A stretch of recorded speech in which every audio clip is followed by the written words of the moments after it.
name's Landon Schofeld. I'm the chef at HauteDish here in Warehouse District, Minneapolis. Well, a lot of what I try to do is I usually operate in what I call CFCs, which is classic flavor combinations. So the idea might start from an old dish, from 10 years ago or 20 years ago or 100 years ago, and then that's where the inspiration is. And then from there, it can go in all sorts of different directions. So I come up with an idea of something I want to do, and the flavors have to make sense in my head. So maybe there's like triads of flavors like tarragon, orange, and star anise.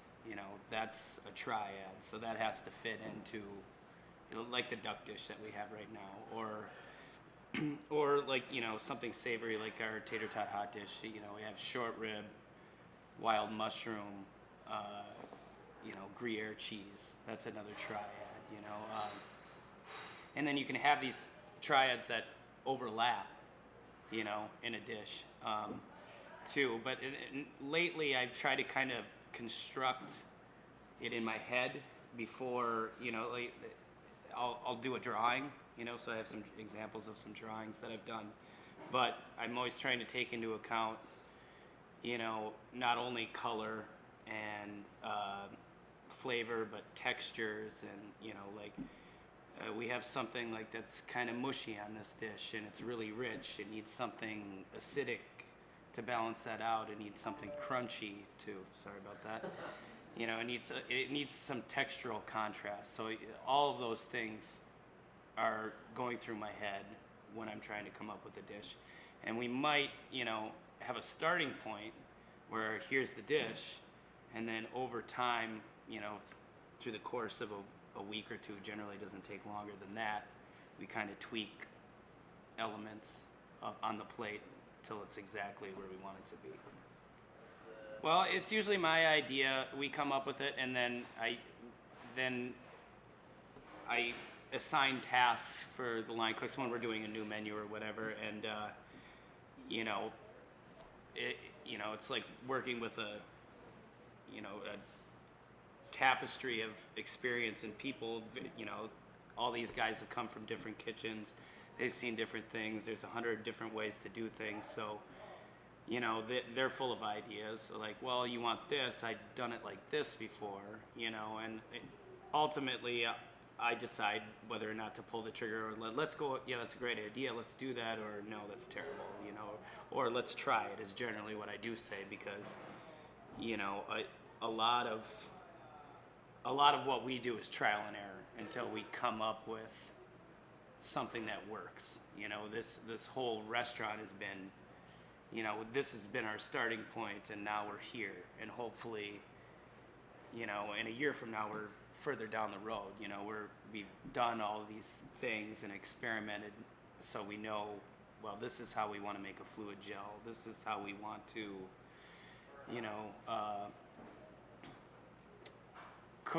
poach an egg, So I'll take their ideas, and we'll kind of go back and forth until ultimately we all decide, no, this is it.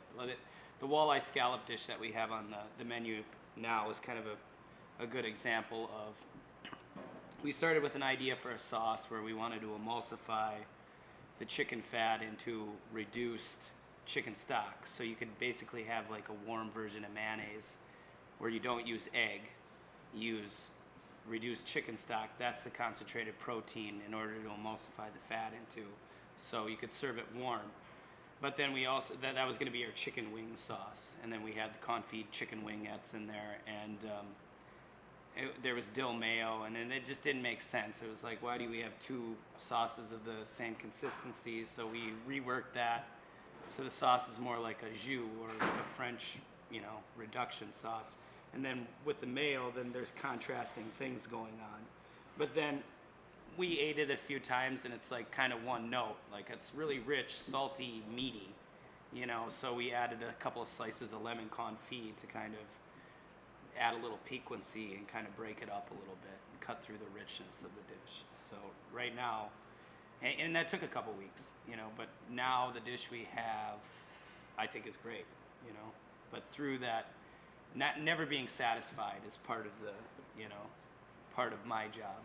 So I think I have a pretty good sense of humor, and we like to joke around a little bit. I think it's fun too. You know, I don't think like fine dining has to be. I wouldn't call us fine dining by any means, but I would say I don't think that going out to eat at a nice restaurant has to be stuffy and, you know, fork on the right, or you know what I mean. Like I do things like that in an effort to like make people a little more comfortable. You know, I always think of it like Frank Zappa's approach to food. You know, he always says, does humor belong in music? It's like, well, does humor belong in food? Probably. You know, there's so many phallic shaped vegetables and horseradish root and whatnot. So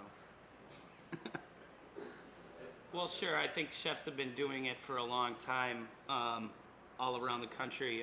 There's a restaurant in New York that I'm a big fan of, WD-50, Wiley Dufresne, who's kind of one of these key on the forefront of super modern technique and modern food and cooking.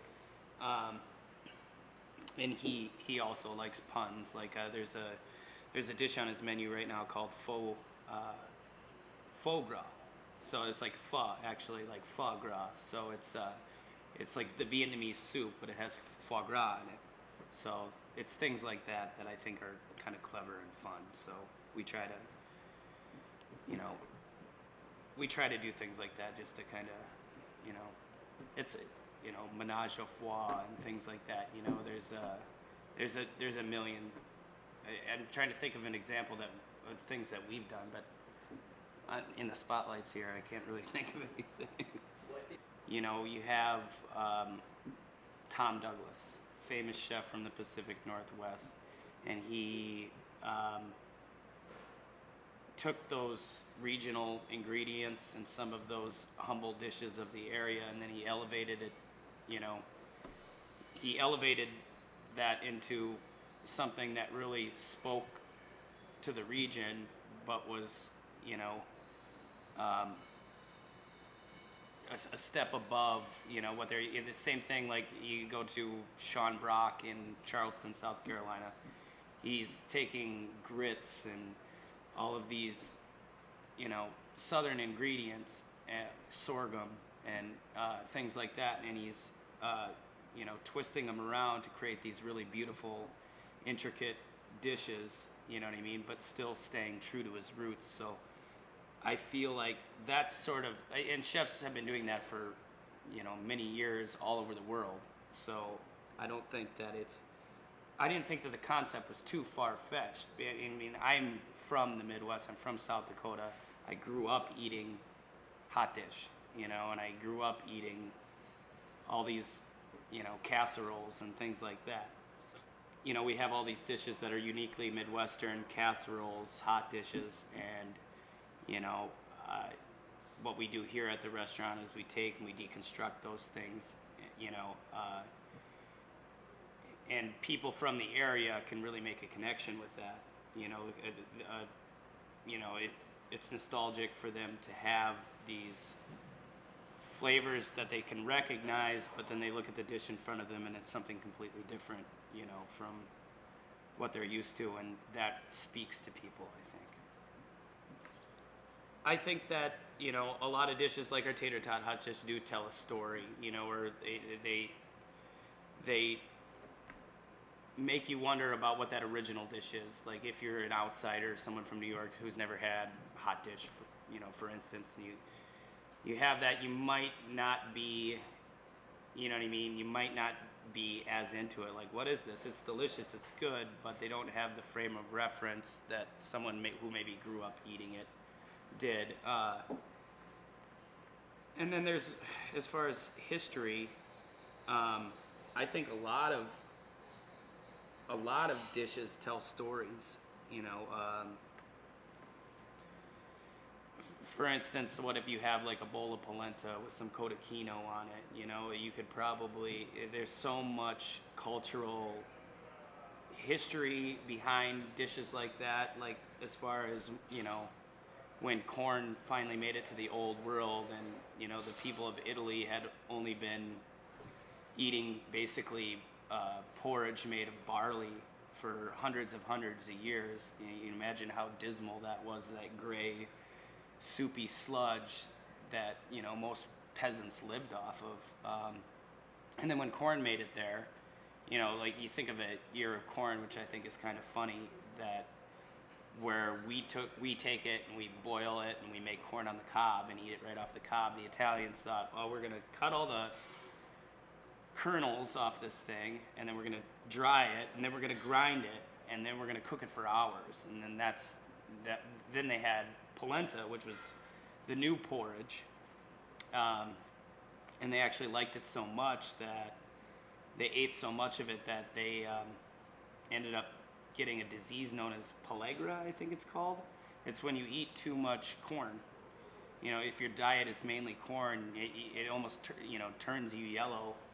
I don't know exactly what the symptoms are, but the only other time that's ever happened in history was in the American South, where the diet mainly consisted of people living on cornbread. So that's just like one tiny thing in the, you know, like polenta. You know, there's one story, you know, like, what is it, the Vitri opera of him stirring the polenta for hours, and the kids are all like waiting for it, you know, and he pours it out on the board. There's another, you know what I mean? So I think if I were to, you know, Vitri's polenta, I put that on a menu, and then we cook the polenta, we bring it out to your table, and then we pour it on along a board, and you have different condiments and whatever. And that's an example of the food telling a story, because then the server could be like, well, Vitri's opera, this is depicted of the father, you know, and then you pour it on the table for everyone to enjoy. So that's an example of food telling a story. Because of some of these new ingredients to our pantry, is that it's making a lot of things possible that weren't possible before, like Activa, you know, or meat glue is what people call it. You know, bonding proteins together. You know, they've been using things like this, you know, for hot dogs and deli meats for years. You know what I mean? But in the hands of a creative chef, you know, you could do all sorts of. I remember working at Restaurant Levan years ago. This is when I first saw this stuff, and we were taking scallops and cutting them into thin rounds, and then we were gluing those to like a belly of tuna. So it looked like the scales of a fish, you know, glued to a piece of fish. So some of this stuff is kind of weird, you know. But then there's certain things like foam always gets a bad rap, but really foam is a pretty efficient way to deliver flavors without the heaviness. You know what I mean? So you have a lighter food with foam, or things like agar. You know, a lot of this stuff is, you know, it comes from naturally derived sources. You know, it's just science has found a way to manipulate them in a way that we can use them to our benefit. Like, so agar, for instance, we use agar to make a gelée, or a really thick gel, essentially, and then we break it up and then puree it. It's called shearing in a blender, and then you have a pudding, and that's essentially a fluid gel right there. And you could take that from there and you could make dots on the plate. It's all about flavor release. So if I wanted to make horseradish gel, I might take horseradish and steep it in milk, set it with agar, shear it in the blender, and then I could do dots of this horseradishy, you know, super smooth, moves across the tongue, really hits, you know, all parts of your palate. And that could be a garnish for, I don't know, a shrimp cocktail. You know, so you could do something modern and interesting with horseradish, a flavor that you would typically associate with shrimp cocktail, but done in a different way. Or if I wanted to take that fluid gel and put it in an ISI canister and charge it with some nitrous oxide, then I could pipe that out, and it would be it'd almost be like a foam, but thicker, a little more dense, but still light. Maybe that would be a garnish for, think of CFCs again, you know, beet soup, you know, beets, horseradish, parsley, vinegar, all those things go together. So